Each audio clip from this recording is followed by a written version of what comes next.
Another baller on a budget deck tech. These seem to be pretty popular and fun, so I thought I'd do another one.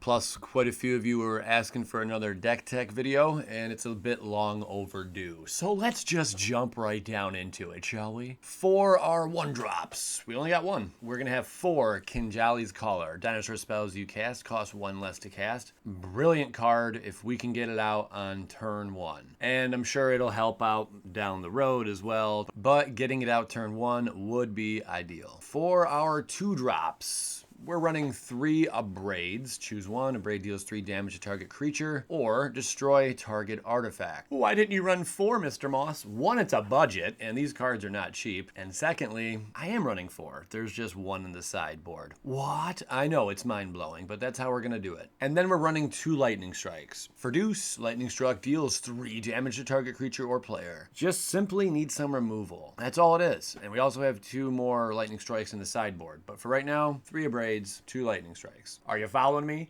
Good.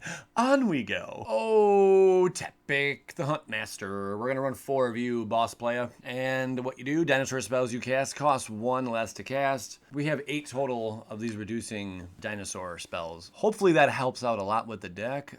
It should be able to be like a quick little ramp, a little burst of little energy or whatnot. It should help out with the reduction in mana. That's what we're looking to do with this card. Very simple. Also, target dinosaur gains haste until end of turn if you tap it. That's pretty big as well. I mean, if we can just bring out something big, which you'll see in a little bit, and then just boom, go right at it, give him haste, that's awesome. Then we're doing some sweet damage right off rip. Sky Terror. This deck really is around flying, menace, and trample. So, I mean, we are a threat in multiple ways. From the air, from the ground, and just devastating because we need multiple blockers, or they have to assign that damage somewhere, or they're just going to take trample. So this deck's a whole lot of fun. Sky Terror, dinosaur, of course. Flying and menace, it's deuce, but that menace and in the air, I mean, not a lot of people are going to have like multiple creatures in the air they can block with, especially early in the game. So this card's definitely going to come in pretty handy. It's a little boss player in the deck. Next up to bat, we are running 2 Dinosaur Stampedes. Attacking creatures get +2/+0 until end of turn. Dinosaurs you control gain trample until end of turn. This card more or less could be that knockout punch. So definitely a pretty good card to run. It's a 3-drop. We're only running 2 of them though. Kinjali's Sunwing, it's another 3-drop. We are running 3 of these. I had to make a sacrifice, and he was the guy that got sacrificed. I really wanted 4 of them, but I only used 3. He's got flying, creatures your opponents control under the battlefield tap. Just another way to kind of control tempo slightly. Yeah, it's not overwhelming, but it is going to help out a little bit, especially when you're running dinos and you're trying to attack nonstop. Well, it's going to take out 1 blocker for next turn, basically. So there you go. That's how that's going to happen. Kinjali Sunwing, pretty important card, plus its flying ability that helps out a lot. This is one of the more expensive cards. It's funny because when this card first came out, it was like $1. And I'm like, Rampaging Ferocidon, why are you only $1? This card seems like it should be worth more than that. Now it's shooting upwards to almost $3 a pop. Pretty cool. I'm glad. I called it. I'm sure a few of you also did as well. You saw that coming. It's a pretty solid card, especially for the format. For a 3-drop menace, players can't gain life.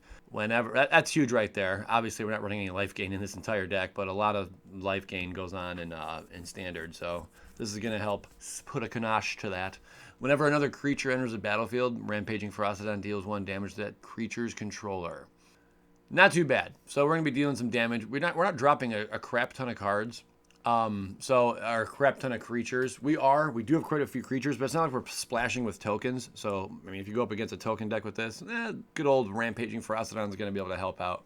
Then we're also bringing out Territorial Hammer Skull. I like the artwork on that. That looks pretty cool. He's just like giving it right to that other dino, or right in the midsection. Territorial Hammer Skull, it's a 3-drop.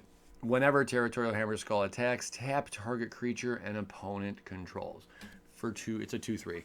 But that's pretty important though. So I mean, when this thing's attacking, you're eliminating, because we already have the menace and we got the trample. I mean, your opponent's going to need blockers for this deck. If they don't have the blockers, I'm sorry, but they're in for a shocker, because there's too many things coming at them and they're not going to be able to stop it. Next, we got 2 cast outs for 4. Only 2. It's got flash. It's an enchantment.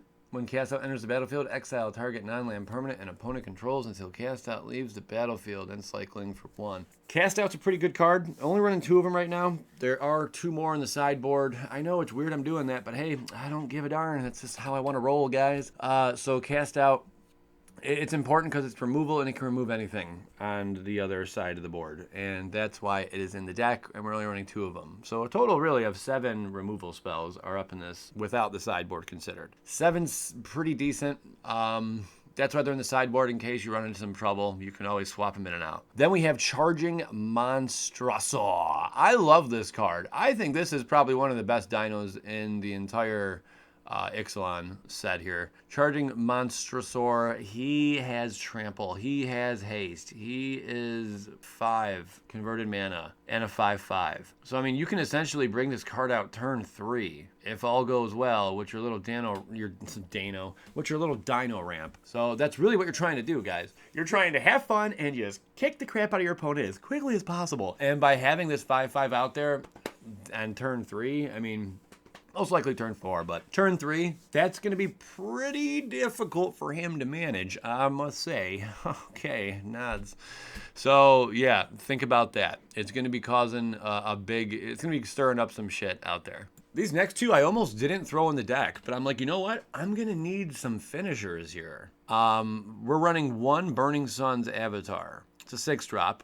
Now, the casting cost is almost what didn't make the deck because the 3 mountains, but whatever. When Burning Sun's Avatar enters the battlefield, it deals 3 damage to target opponent and 3 damage to up to 1 target creature. 6/6. That's huge because you're dealing some damage and you're dealing damage. You're dealing damage, okay? And that's why this card's in here. You can get rid of a creature and deal 3 damage to the opponent. Maybe we can lightning strike him. What the heck ever, you know. We're going to be kicking some butt, taking some numbers here. Then we have Goring Ceratops, and that's why there's only 1 of each of these because of high casting. And yes, I know we have the little ramp going, but it's just not enough to keep it consistent with these big cards. So I didn't want to overrun it with large creatures. So for a 7-drop, which is our biggest creature, it's got double strike.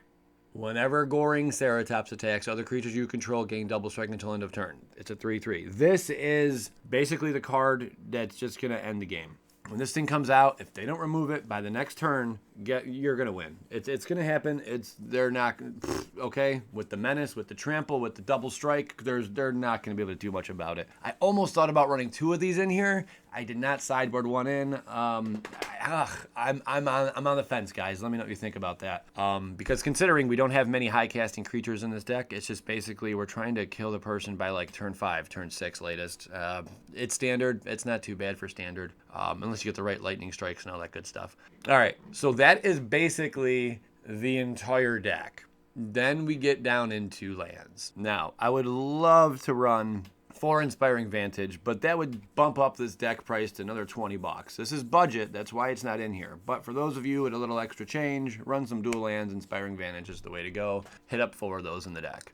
But that's not in this deck, so just keep that in mind. We are going to run 12 mountains and 12 plains. An equal amount, I figured that was the way to go with this, just to keep it extremely budget. There are other cards we could be adding, such as what we already mentioned, but we are not going to for the sake of wallets. Moving on. Sideboard, and I already mentioned quite a few of these cards. So we have 1 Abrade is going to be in here, and then we have 2 Lightning Strikes. I just honestly could not make a decision with how many to add, how many not to. I have tested this out quite a bit, and the way I have it running right now was the optimal performance I could get for the deck. It did best with how you see it and the sideboard setup. Depending on who you're up against, that's going to change the ball game. So now we have our 2 cast outs that I told you guys about. 7 removal is pretty solid, I'll be honest. 7's pretty solid, but if you want to go 9 and throw in these 2 cast outs, by all means go for it. Thrash of Raptors is the other sideboard. Now this, what? Yes, I threw in Thrash of Raptors. As long as you control another dinosaur, Thrash of Raptors gets +2/+0 in his trample. It's basically similar to the Charging Monstrasaur, only you have to have a dinosaur out for it, and it's going to be a 5/3 at best, unless you pump it up. But I thought that was a pretty solid card, because we can get that out like on turn 3 as well, and it's not going to be that difficult to accomplish. Now, having him deal with that, and maybe you can also make it so he has haste when he does drop turn 3, that could be pretty devastating for your opponent. Same with the good old Monstrasaur. So that's why that's in here. Last but not least, Vanquishers Banner. I needed something with some draw ability. This deck needed card draw ability. And yes, as I did see, there were a couple other cards I could have included in here. I just did not go with them. I said, you know what, let's keep more Ixalan related, and I stuck with Vanquisher's Banner. As Vanquisher Banner enters the battlefield, choose a creature type. We're going to go with dinosaurs. Surprise, I know. Creatures you control of the chosen type get +1/+1. Whenever you cast a creature spell of the chosen type, draw a card. So that's where our card draw is going to come from, is when we play dinosaurs. It's 5 casting, so we're only going to have 3 in the sideboard, but I definitely think it can help out with keeping the flow of cards coming our way. Let me know what you guys think of this deck. Again, it was a baller on a budget deck tech video. $40 or less to create the whole deck. I think that's pretty solid. Definitely want to know what you guys' opinions and thoughts are. Please, by all means, drop them down below. As always, I love you guys. Peace, love, and anal.